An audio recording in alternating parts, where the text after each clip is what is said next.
L'ambiance n'est pas à la fête.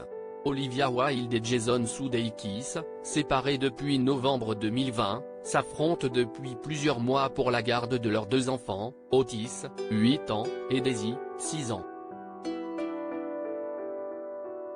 Les deux ex, dont la rupture très médiatisée n'a pas facilité le maintien d'une entente cordiale, avaient pourtant donné l'impression d'avoir enterré la hache en janvier dernier, alors qu'il était photographié en pleine étreinte dans les rues de Los Angeles.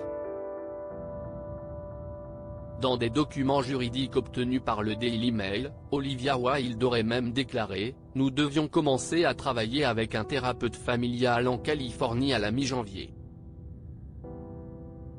Je pensais que les choses se calmaient et que nous allions avancer de manière plus amicale et plus respectueuse. » Que nenni.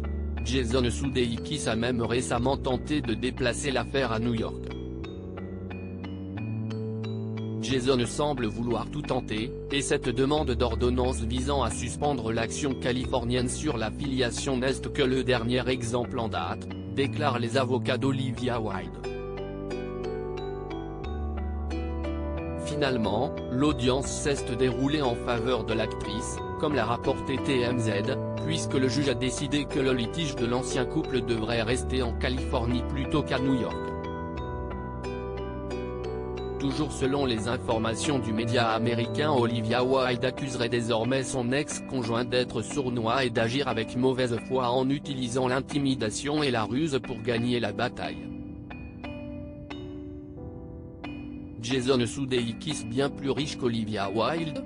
Alors que Jason peut se permettre de déposer plainte sur plainte, Olivia ne le peut pas, déclarent les avocats de la réalisatrice avant d'ajouter « Jason ne devrait pas être autorisé à endetter Olivia », puis a estimé qu'elle devrait être privée de son droit de lui demander une contribution en fonction de ses besoins, précisant que l'acteur est bien plus riche qu'elle.